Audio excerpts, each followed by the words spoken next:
Hello കൂട്ടുകാരെ, എല്ലാവരും സുഖമായിട്ടിരിക്കുന്നോ? കോട്ടയംകാട് സ്വന്തം എള്ളും കപ്പയും ഇന്ന് എല്ലാ മലയാളികൾക്കും വളരെ പ്രിയപ്പെട്ടതാണ്.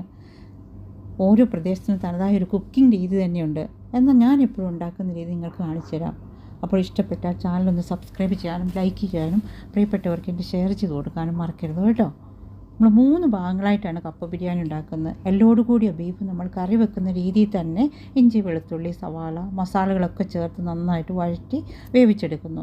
രണ്ടാമത് നമ്മളൊരു പാനിൽ അല്പം എണ്ണ ഒഴിച്ച് ആവശ്യത്തിന് തേങ്ങ ഗോൾഡൻ കളർ ആകുന്നത് വരെ നന്നായിട്ട് വറുത്തെടുക്കുന്നു. അതിലേക്ക് ആവശ്യത്തിന് കറിവേപ്പിലയും കുരുമുളകും കൂടി ചേർക്കുന്നു. ഞാനാണെങ്കിൽ തേങ്ങയുടെ കൂടി അല്പം പെരിഞ്ചീരകവും കൂടി ചേർത്തിട്ടാണ് വറുക്കുന്നത്. മൂന്നാമത്തെ ഭാഗത്ത് നമ്മൾ കപ്പ ഉപ്പും മഞ്ഞളും ഇട്ട് പാകത്തിന് വേവിച്ച് ഊറ്റിയെടുക്കണം. വല്ലാതെ വെന്ത് പോയി കഴിഞ്ഞാൽ അത് കുഴഞ്ഞു പോകും. പിന്നെ കപ്പയും എള്ളുകറിയും മിക്സ് ചെയ്ത് അതിലേക്ക് വറുത്ത് വെച്ചിരിക്കുന്ന തേങ്ങ കൂടി ചേർത്ത് നന്നായിട്ട് ഇളക്കി വേണമെങ്കിൽ മാത്രം അല്പം കുഞ്ഞുള്ളി നെയ്യിൽ വറുത്ത് ചേർത്ത് കഴിഞ്ഞാൽ ഒരു രക്ഷയില്ല കേട്ടോ. എല്ലാവരും ഉണ്ടാക്കി നോക്കണം, എന്നിട്ട് അഭിപ്രായം അറിയിക്കുകയും വേണം. അപ്പോൾ thank you so much for watching. ഇഷ്ടപ്പെട്ട് കഴിഞ്ഞാൽ പ്രിയപ്പെട്ടവർക്കൊക്കെ ഒന്ന് ഷെയർ ചെയ്ത് കൊടുക്കണം കേട്ടോ. അതുപോലെ നമ്മുടെ ചാനൽ സബ്സ്ക്രൈബ് ചെയ്യുക.